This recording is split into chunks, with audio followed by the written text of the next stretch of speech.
Hello researchers, मैं हूं साहिल और आप देख रहे हैं लेट्स रिसर्च। हम में से कई लोगों ने बचपन में पोकेमॉन तो देखा ही होगा। उस कार्टून सीरीज में हम सभी का फेवरेट पोकेमॉन था पीकाचू, जो बिजली प्रोड्यूस कर सकता था और अपने अपोनेंट को बिजली के झटके दे सकता था। इसके साथ साथ हमने द अमेजिंग स्पाइडरमैन में भी इलेक्ट्रोमैन का कैरेक्टर देखा हुआ है और हमारे मन में कई बार ऐसा विचार आया है कि काश ये सब चीजें रियल लाइफ में भी होती। लेकिन क्या आपको पता है ऐसे जीव एक्चुअल में एग्जिस्ट करते हैं जो इलेक्ट्रिसिटी प्रोड्यूस कर सकते हैं और यहां तक कि उस इलेक्ट्रिसिटी को डिस्चार्ज करके दूसरे जीवों पर हमला भी कर सकते हैं। तो आइए ये रिसर्च करते हैं कि कौन है वे जीव और वे कहां मिलेंगे। पानी के अंदर जहां लाइट बहुत कम मात्रा में पहुंच पाती है, वहां मछलियों की करीब 350 प्रजातियां ऐसी है जो इलेक्ट्रिसिटी प्रोड्यूस और सेंस कर सकती है। अपनी इलेक्ट्रिसिटी प्रोड्यूस करने की क्षमता के बेसिस पर इन्हें दो ग्रुप में बांटा गया है, वीकली इलेक्ट्रिकल फिश और स्ट्रांगली इलेक्ट्रिकल फिश। ये वीकली इलेक्ट्रिकल फिश बहुत ही कम मात्रा में इलेक्ट्रिसिटी प्रोड्यूस करती है, जो कि करीब 1 वोल्ट तक हो सकता है। और इतनी कम इलेक्ट्रिसिटी से ये किसी का शिकार तो नहीं कर पाती, पर हाँ, इसका उपयोग वो रास्ता ढूंढने, किसी आसपास की मछलियों को डिटेक्ट करने और आपस में कम्युनिकेट करने के लिए करती है। ऐसे कुछ फिश के उदाहरण है पीटर्स एलिफेंट नोज फिश और नाइफ फिश।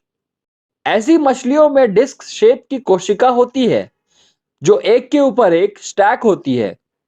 ये बाहर सोडियम और पोटेशियम के आयन को पंप करते रहती है और इन्हीं में वेरिएशन को लाकर वो करंट को प्रोड्यूस करती है और खुद को एक बैटरी बना लेती है। इसके अलावा ऐसी फिशेस की स्किन इलेक्ट्रिकल सिग्नल को सेंस भी कर सकती है। Strong electrical fishes weekly electrical fishes की तुलना में बहुत ज्यादा मात्रा में इलेक्ट्रिसिटी प्रोड्यूस कर सकती है, जिनमें से एक बहुत ही फेमस फिश है ईल।